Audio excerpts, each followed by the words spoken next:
After visiting the hometowns of his final three, Mel Owens heads to Golden Bachelor Fantasy Suites. The women open up about having sex with him during the overnight dates.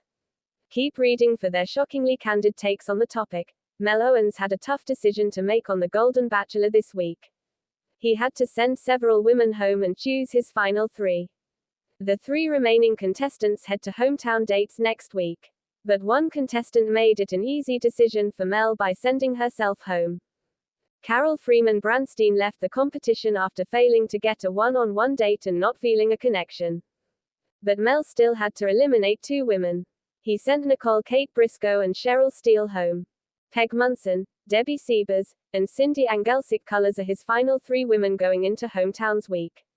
All three could possibly get fantasy suite dates if Mel doesn't send anyone home after Hometowns. During her one-on-one date with Mel, Peg teased him about an intimate moment waiting for him in the fantasy suite dates. After she revealed that she got matching tattoos with her daughter, he asked if she had any others. The retired firefighter from Las Vegas, Nevada, played coy. She said that she got another tattoo after divorcing her husband due to his infidelity. "We'll talk about that when we're in the fantasy suites," she teased the blushing Golden Bachelor. Parade magazine interviewed some of the contestants earlier this season and asked their thoughts on the fantasy suite dates. Exactly what happens during the overnight dates is a secret. It's the one time during the show that the contestants have time alone with the lead without cameras. Some of the former contestants have admitted to having sex in the fantasy suite dates. Former Bachelor star Grant Ellis said that he was cautious heading into fantasy suites on season 29 because it can heighten feelings that might not really be there. Peg Munson said that she wanted to go into fantasy suites to get in there and talk. But she didn't rule out sleeping with Mel like some of the other contestants.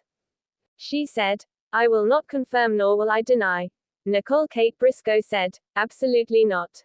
She added, "I don't see that happening.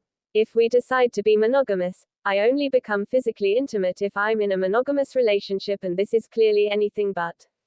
Well, her fantasy suite date isn't happening at all now that she's been eliminated. Another finalist, Debbie Siebers, was just looking forward to private time alone with Mel Owens. "I would love that intimate time, and he's just, what I feel about him is that I've known him forever and we just have a great physical attraction. We have an emotional connection and really a mental connection." The sun dipped low over the picturesque landscape, casting a warm golden hue across the serene setting. Inside a cozy, intimate lounge, a group of women who had competed for Mel's affection gathered to share their candid thoughts on a hypothetical, yet tantalizing, topic: the fantasy suite experience with Mel. These women, diverse in age, background, and personality, were united by a common curiosity: what would it be like to share such an intimate moment with the charming bachelor? Emma's perspective, the romantic dreamer. Emma, a spirited woman in her late 50s, was the first to speak. Her eyes sparkled with a mixture of anticipation and nostalgia. "Honestly, I think the fantasy suite is about more than just physical intimacy," she began softly. "It's about connection, trusting someone enough to let your guard down, to be vulnerable in a way that's both exhilarating and terrifying. With Mel, I'd imagine it's about cherishing the moment, letting chemistry take over, and embracing whatever feelings arise without judgment." Emma's words reflected a romantic ideal, seeing the fantasy suite as a sacred space for genuine emotional exchange. She believed that if the connection was real, the physical intimacy would naturally follow, fueled by mutual respect and genuine affection. Lara's insight: embracing passion and playfulness. Lara, a vivacious woman in her early 60s, chuckled softly before sharing her thoughts. "For me, it's about passion and playfulness," she said with a mischievous grin. "Mel is charismatic, charming, and I imagine him as someone who knows how to make a woman feel desired. In the fantasy suite, I'd want to let go of inhibitions, have fun, and just enjoy the moment without overthinking. Sometimes, the best intimacy happens when you're just in the present, laughing, teasing, and feeling alive." Lara's perspective emphasized the importance of spontaneity and joy, viewing the fantasy suite as a playground for exploring desires in a safe, consensual environment. Margaret's reflection: the emotional connection. Margaret, a wise woman in her 70s, took a more contemplative approach. I believe that the true magic of the fantasy suite is in emotional intimacy, she shared softly. If I were with Mel, I'd want to feel that deep sense of connection, trust, understanding, and genuine affection. Physical intimacy without emotional bonds can be fleeting, but when there's a foundation of heartfelt connection, it becomes memorable and meaningful. For me, it's about sharing vulnerability and knowing that you're truly seen and accepted. Her words underscored the idea that intimacy is as much about emotional resonance as it is about physical desire, and that the fantasy suite could serve as a space for both. Sophia's perspective, the sensual experience. Sophia, a confident woman in her 50s, leaned forward with enthusiasm.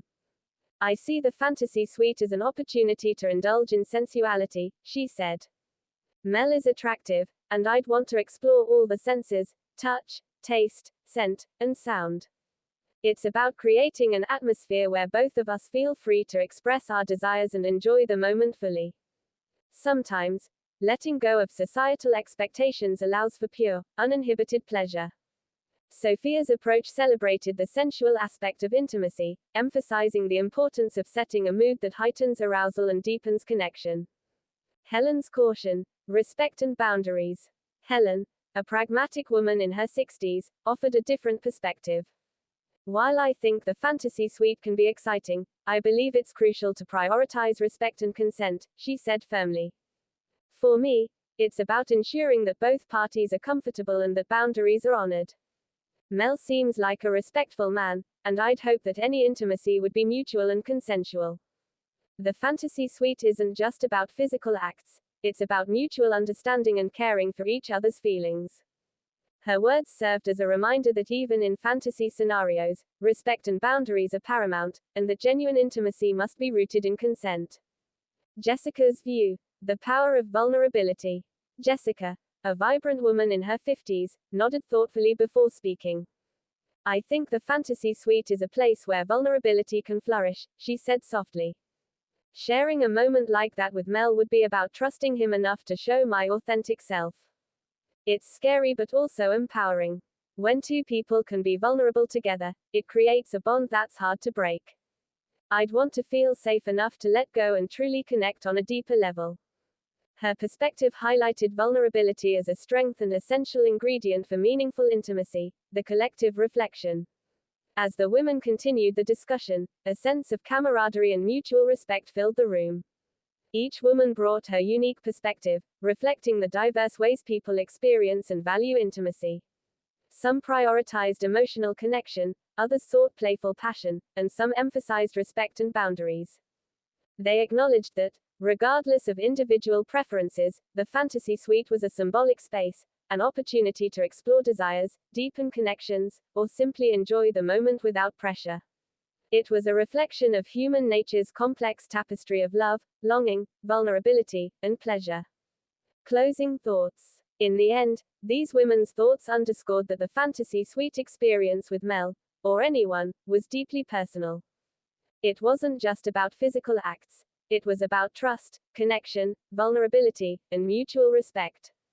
Whether approached with romantic dreams, playful curiosity, or cautious respect, the true essence of intimacy lies in authentic human connection. As the evening waned and the stars emerged, one thing was clear: every woman's perspective was valid, and the beauty of such moments was in the diversity. The fantasy suite, in its essence, was a place where hearts and minds could converge, creating memories that would linger long after the night ended.